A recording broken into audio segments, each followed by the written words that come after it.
Hi everyone, welcome to Controls NYC.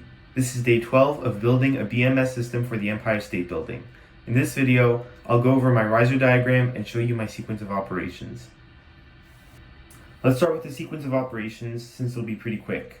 Loic showed his sequence of operations in yesterday's video. Since our systems are very similar, so will our sequence of operations. I won't go into detail since he already covered it and for the sake of time, but here it is. We have the heating coil, the cooling coil, supply fan VFD, exhaust fan VFD, AHU air dampers, room pressure monitoring, reheat valve, and the chiller. And every single one of these devices has all the points, alarms, temperature control, or just control, system off, and general description. I found the sequence of operations pretty difficult to create, not because I thought that it was complicated or I didn't understand what points I had to use, but how I would express that. So I didn't have an example that I could base it off of and really use side by side. So for example, the alarms was especially what gave me a lot of difficulty, as well as the control, because I wasn't sure how I could say what I wanted to say. I wasn't sure where the alarms would be going. I didn't know what conventions I had to use. So I think that if I had an example, this would have been a lot less difficult to do. Anyway, here's my riser diagram. Just a reminder, a riser diagram shows the system layout and how the devices communicate with each other. This is where Loic's project will really start to get different than mine, because we're starting to get into the specifics of each building. The riser diagram didn't end up being as bad as I thought it would be, I think because I had examples I could work off of and adapt to my own system. Here we can see the different floors, including the basement and the roof. I had found a YouTube short in which someone gained access to the chiller room in the basement of the Empire State Building, so I know that the chillers, boilers, and probably the server are down here. And from an aerial photograph, we can see that the cooling towers are up on the roof, so this is why I've made these choices. I do have a key for the different wirings and connections that I'll be talking about. Black is low voltage copper wires, green is BACnet MSDP, and red is TCP/IP. You might be wondering why I skipped so many stories. I only have the 1st, 7th, 8th, 30th, 31st, 72nd, and 73rd stories here in my riser. The double lines that I've included show that I've skipped stories, in this case to save time, room, and work.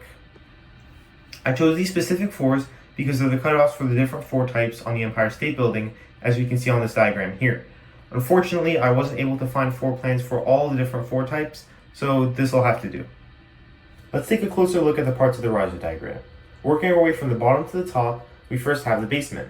Like I said, we know that the Empire State Building has its chillers and most likely boilers in the basement, and it's common practice to have the server here as well. LCP stands for Local Control Panel, and here we have the chilled water control panel and the hot water control panel. Under the chilled water control panel, we have 10 pumps, chilled water pump, 1, 2, 3, 4, 5, 6, 7, 8, 9, 10, which is reflected in my schematic. We also have the controls for the 2 chillers, which is in my schematic as well. For the hot water system, we have 6 pumps, as in my schematic, and the 2 boilers. And the server is going to connect up to the first floor. Now up to the first floor. The server connects to the Jace controller, which is basically an access point to the BMS. The LCPs connect to the LCP for the AHU on this floor, which I've labeled LCP AHU1. This connects to all the VAVs on the floor, and here we have 47. Just a reminder that each VAV services one zone, which can be a room or a hallway. I've determined the amount of zones on this floor with the floor plans. There's definitely a more scientific way to approach this, but I pretty much did 1 zone per room and 1 zone per hallway. So in this case, we have 47 on the first floor. The Jace and the server then connect to the Jace on the next floor, and then to the next floor, and so on. The LCPs connect to each other, and then to the VAVs. On the 7th and 8th floors, we have 25 zones. The 7th floor and the 8th floor are the same floor plan, I've just doubled them to show how they will connect to each other. And then if we keep going up, we have another skip to the 30th floor, where I've identified 63 zones.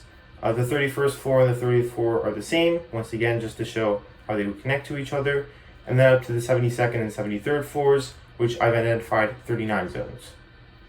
And then from the LCP on the 73rd floor. I made a cut to go up to the roof, and this is going to connect to the LCP for the cooling towers. I have 2 cooling towers in my schematic, so that's what I've included, as well as miscellaneous exhaust fans for the rest of the building, and I've coded 2 of those in right there.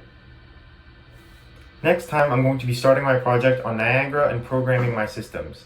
That's it for this one. Thank you so much for watching. I'll see you in the next video. Subscribe to stay up to date, and leave any questions, advice, recommendations, or comments down below.